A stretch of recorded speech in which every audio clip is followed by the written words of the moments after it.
Assalamualaikum, salam sejahtera, Cikgu Nan kembali lagi. Dalam video kali ini, Cikgu akan membincangkan matematik SPM, rangkaian dalam teori graf, bahagian yang ketiga. Dalam bahagian yang ketiga, Cikgu akan membincangkan berkenaan dengan graf berpemberat. So, dalam pelajaran ini, kita akan lihat apa yang dimaksudkan dengan graf berpemberat. Sebelum ini, kita telah melihat apa yang dimaksudkan dengan graf berarah dan graf tidak berarah. Jadi, satu lagi pembahagian graf adalah sama ada graf itu merupakan graf berpemberat ataupun graf tidak berpemberat.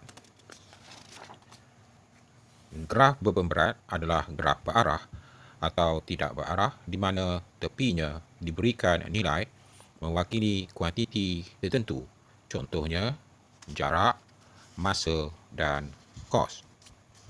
Tetapi panjang sisi ataupun tepi dalam graf berkenaan tidak mewakili nilai pemberat kerana lukisan graf yang dibuat bukanlah lukisan berskala. Jadi, yang dimaksudkan dengan graf berpemberat adalah graf di mana tepi atau sisinya mempunyai nilai-nilai yang tertentu. Graf tidak berpemberat pula adalah graf berarah ataupun graf tidak berarah di mana tepinya tidak mewakili sebarang nilai. Contohnya, penjawatan, peta alir, peta pokok dan peta buih.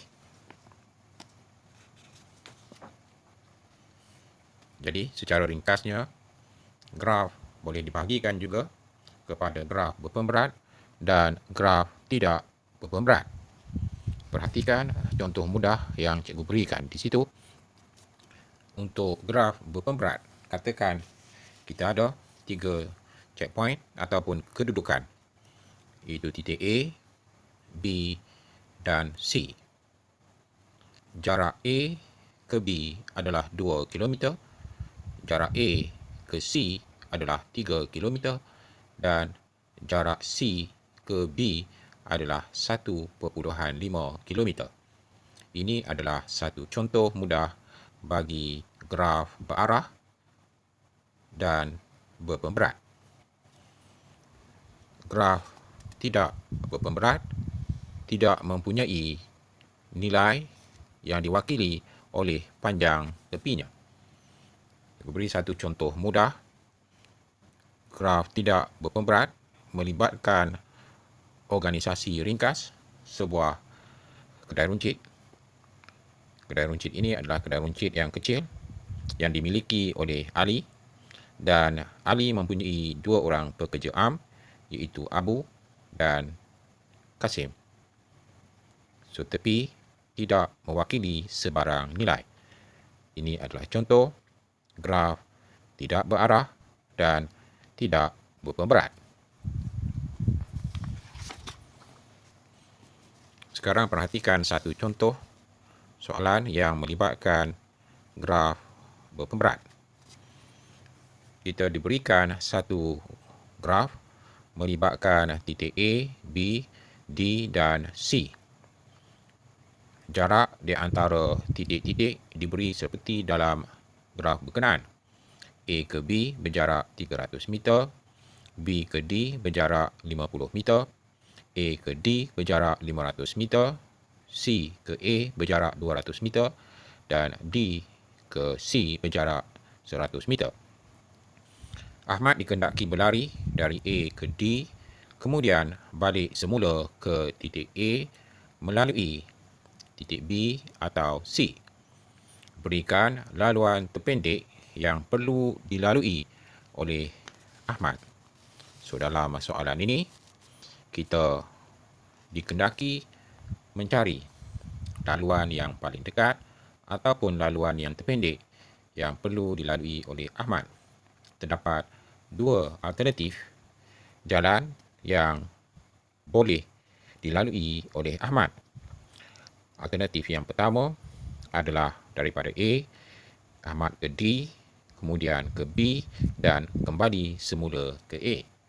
Laluan alternatif ataupun laluan yang kedua adalah daripada A pergi ke D, terus ke C dan kembali semula ke titik A. Untuk mengenal pasti laluan terpendek, kita perlu mengira jarak yang dilalui oleh Ahmad sekiranya melalui kedua-dua laluan ini. Kita lihat pilihan laluan yang pertama.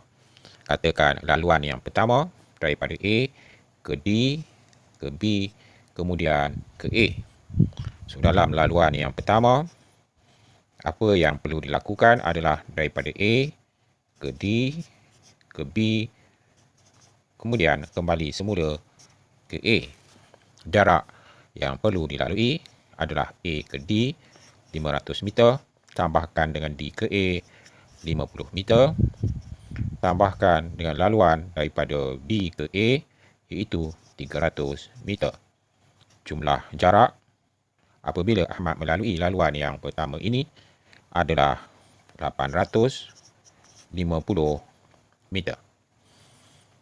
Laluan yang kedua adalah laluan A ke D, ke C, kemudian kembali semula ke A.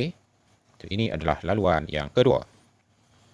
A ke D, ke C, kembali semula ke A.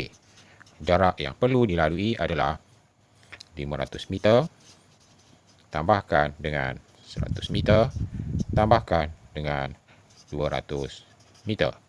Jumlah jarak yang perlu dilalui adalah 800 meter.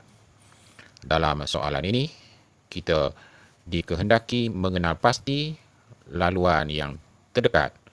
So, laluan terdekat adalah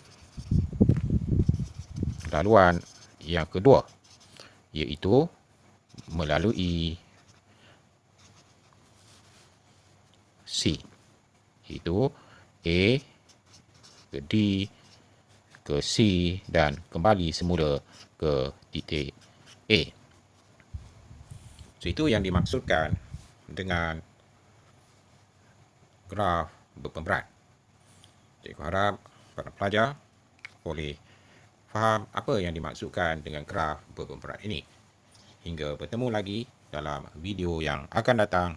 Jangan takut, jalan terus.